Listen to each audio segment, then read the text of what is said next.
जय हिंद दोस्तों, मैं Manish Kumar study with fun में आपका स्वागत है।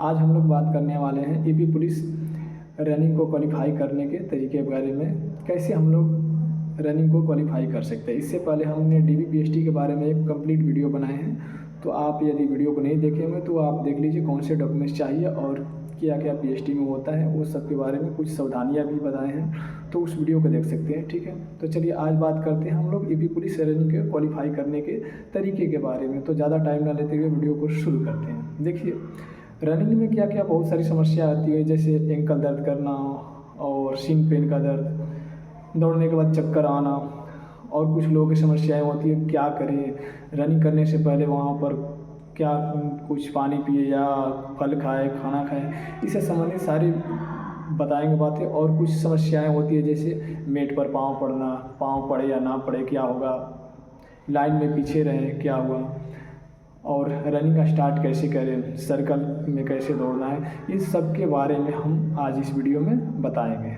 तो देखिए, आप वहाँ पर जाएंगे रनिंग के लिए, तो रनिंग के लिए जाएंगे तो आपको ग्राउंड में लाइन अप कराया जाएगा। ठीक है, तो कोई आगे हुआ कोई पीछे हुआ, तो और सबके पैरों में चिप बंधा रहेगा, पैर में चिप बंधा रहेगा। तो आप इस हड़बड़ी में मत रहिएगा कि हम पीछे हैं तो ज्यों ही आप स्टार्ट हुआ रनिंग तो भगदड़ मचा दे, क्योंकि जब तक आपका पाँव मेट पर नहीं पड़ेगा तो आपका टाइम स्टार्ट नहीं होगा। तो इसलिए आप जब तक मेट पर पाँव ना पड़े आप भगदड़ नहीं मचाएंगे और नहीं अपना स्पीड बनाने के लिए चक्कर में रहेंगे। आप वो बोल दिया स्टार्ट हुआ रनिंग, लेकिन जब आपका पाँव मेट पर पड़ेगा तभी आपका रनिंग का टाइम शुरू होगा। तो ये तो आप एक बात हुआ कि आपको इसके बारे में नहीं सोचना है कि टाइमिंग स्टार्ट हो गया और मैं सबसे पीछे हूँ। ठीक है, दूसरी बात, आप सोच रहे होंगे कि मेरा पाँव मेट पर पड़ेगा कि नहीं। तो देखिए, मेट की लंबाई मिनिमम 5 से होती है। ठीक है, 5 से 7-8 फीट का होता है। तो आपका एक पाँव क्या, दोनों पाँव ही पड़ेगा, लेकिन एक पाँव भी पड़ा तो आपका टाइमिंग शुरू हो जाएगा। ठीक है, तो ये आपको ये चिंता छोड़ देनी है कि मेरा मेट पर पाँव पड़ेगा कि नहीं।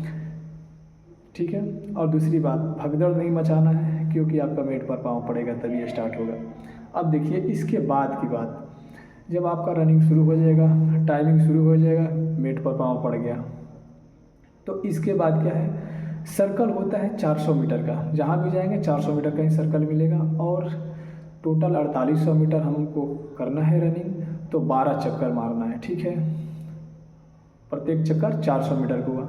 तो आप रनिंग करते टाइम स्टार्टिंग में आपको बीच में लगाया होगा या बाहर की सर्कल की तरफ या अंदर की सर्कल की तरफ, तो आप फर्स्ट चक्कर में ही, मतलब 200 मीटर में हो, 300 मीटर में हो, 100 मीटर में ही हो, आप धीरे धीरे करके अंदर वाले सर्कल की तरफ आएंगे। ठीक है, और अंदर के सर्कल की तरफ ही करते करते रनिंग करेंगे, क्योंकि क्या होता है कि आप बीच में जाने के लिए चक्कर में, मतलब एक दूसरे को क्रॉस करने के चक्कर में, आप मेरी बात को समझ रहे होंगे, एक दूसरे को क्रॉस करने के चक्कर में आप सर्कल अंदर के सर्कल की तरफ से हैं और आप क्रॉस करने के चक्कर में बाहर की तरफ जा रहे हैं। ऐसे कितनी बार जाएंगे, बार बार जाते रहेंगे तो आपका टाइम ज़्यादा लगेगा। ठीक है, और एक चक्कर में मिनिमम समझ लीजिए आपको 30 से 40 मीटर का गैप दे देगा। तो अब ऐसा समझिए कि अगर 40 मीटर की दिया और 12 चक्कर भी मारे तो 12 चौक 48 हो, 400 मीटर तो मिनिमम हो जाएगा। तो कहने का मतलब एक चक्कर आपको ज़्यादा करना पड़ेगा। तो आप समझ सकते हैं कितना मुश्किल होगा।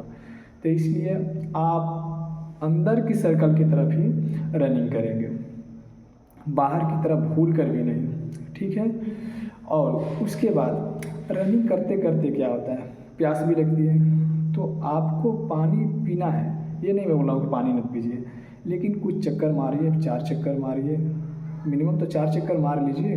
और उसके बाद भी अगर आपको प्यास लग रही है तो आप थोड़ा सा पानी बस कंठ भिगोने के लिए पीजिए, क्योंकि क्या होता है, अचानक आपका बॉडी गर्म है और अचानक आप पानी पिएंगे तो क्या होता है, हार्ट पे उसका इफेक्ट पड़ता है। दिक्कत तो कुछ नहीं होगा, लेकिन उस टाइम अगर दिक्कत हुआ तो तत्काल दिक्कत हुआ तो आप रनिंग नहीं कर पाएंगे। तो इसलिए ज़्यादा अगर आपको लगे कि कंठ भिगोना है तो थोड़ा सा बस पानी, बस हल्का पानी पी लेना है। और ये पानी की आपको समस्या नहीं होगी, वो हर जगह आपको थोड़ी थोड़ी दूर पर सर्कल में पानी लिए रहेंगे। और ये भी है, अधिकतर आपको मिलेगा आपको सर्कल के अंदर की तरफ ही। ये भी बेनिफिट है अंदर दौड़ने से कि आपको पानी मिल जाएगी सर्कल के अंदर की तरफ से ही, ठीक है। तो ये बात हुई, आप थोड़ा सा प्यास लगे तो थोड़ा कंठ भी हो सकते हैं, लेकिन बार बार पानी पीने की कोशिश नहीं करेंगे, ठीक है। इसके बाद आप एक नॉर्मल स्पीड से दौड़ेंगे, कहने का मतलब बहुत फास्ट नहीं करेंगे। स्टार्टिंग में तो नॉर्मल चले, फिर एक रिदम बनाएं और उसी रिदम से दौड़ते हुए आप 10 चक्कर करेंगे, ठीक है। कहने का मतलब 4 किलोमीटर कर लेंगे। उसके बाद के लास्ट 2 चक्कर क्या करना है, ये मत समझिए कि मैं ऐसे ही बता रहा हूँ। मैं SSCGD क्वालिफाई कर चुका हूँ और अभी पुलिस में डॉक्यूमेंट वेरिफिकेशन भी मैं भी गया था, उस टाइम साथ में ही होता था फिजिकल भी, तो उसके बारे में भी हम बताएंगे और उसी आधार पर मैं बता रहा हूँ कि कैसे करना है आपको, ठीक है। तो देखिए 10 चक्कर पूरा हुआ, उसके बाद क्या करना है कि आपको लास्ट के 2 चक्कर 400 मीटर का है, इसको थोड़ा स्पीड बढ़ाना है, स्पीड बढ़ाना है लगभग, मतलब पहले से ज़्यादा बढ़ाना है। और लास्ट का जब एक चक्कर 400 मीटर बचा तो इसको बिल्कुल शूट मारना है, अपनी जी जान लगा देना है, यही समझना है कि यही मेरी ज़िंदगी है, यहाँ से मेरा लाइफ बनने वाला है। तो यार 400 मीटर क्यों नहीं दौड़ सकते हैं, तो पूरे जोश के साथ आप 400 मीटर लास्ट को दौड़ेंगे और 12 चक्कर अपना पूरा करेंगे, ठीक है। और उसके बाद देखिए ये तो हुआ कि आप क्वालिफाई कर लिए टाइम के अंदर, लेकिन उसके बाद ही रुकना नहीं है, अपनी भी सेफ्टी ज़रूरी है भाई, तो रुकना नहीं है। करने के बाद थोड़े थोड़े धीरे पाँव को बढ़ाते रहना है और फिर जब रुके, थोड़ा मान लीजिए 2 मिनट कर लिए, उसके बाद आप रुक सकते हैं, कोई बात नहीं है। तो रुकने के बाद क्या होता है कि लोग घुटने पकड़ लेते हैं, तो ऐसा नहीं करना है। आप घुटने के बल झुक जाएंगे तो आपके पैर पर जोर पड़ेगा, ठीक है। तो इससे दिक्कत हो सकती है। देखते हैं बहुत लोग होते हैं रनिंग करके आए, क्वालिफाई हो गए और आने के बाद पैर में प्रॉब्लम हो जाती है। तो ये देखना है कि रनिंग के बाद भी ध्यान रखना है कि अचानक रुकना नहीं है।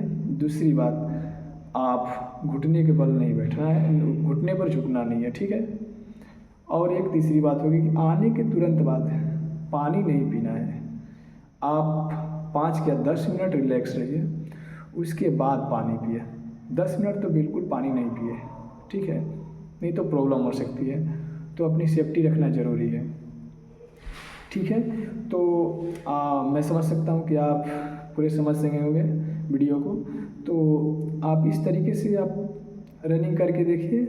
हाँ, और एक बात बताना चाहता हूँ कि आप वहाँ ग्राउंड पर जाएंगे तो ग्राउंड आप सोच रहे होंगे कि मिट्टी का होगा या गट्टी, तो ऐसा कोई बात नहीं है। जितने भी ग्राउंड होंगे आपको मिट्टी के ही ग्राउंड मिलेंगे और उसमें कंकड़ पत्थर कोई भी नहीं मिलेगा। सब देखकर हम भी आए, तो ग्राउंड क्या है, बिल्कुल क्लीन है।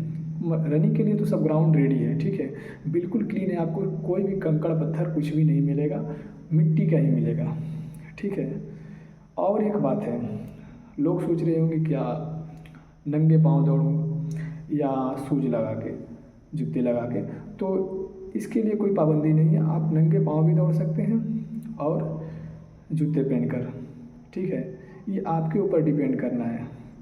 तो मेरा तो मानना है कि आप जूते पहनकर ही दौड़ें, क्योंकि नंगे पाँव और जूते पहनने में वेट के क्या अंतर होता है भाई, थोड़ा सा क्या अंतर होता है। मैं मेंटली रहता है, दिमाग में लगा रहता है कि हम नंगे पाँव ज़्यादा दौड़ सकते हैं, और थोड़ी सी की अगर कोई प्रॉब्लम है, चोट लगे, किसी का पैर नाजुक होता है वैसा, तो दिक्कत सी हो सकती है। तो इसलिए आप शूज लगाकर ही दौड़ें।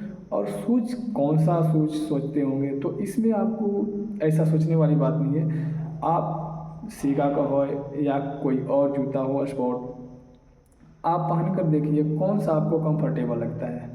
आपको रनिंग करते टाइम आपको जो कंफर्टेबल लगे, आरामदायक लगे, वो जूते को आप चूज कर सकते हैं और आप शूज लगाकर ही दौड़ना शुरू करें तो सही रहेगा, ठीक है। और आगे वीडियो मिलते रहेंगे। चलिए, तब तक के लिए जय हिंद। वीडियो अगर अच्छा लगे तो चैनल को सब्सक्राइब करें, लाइक करें।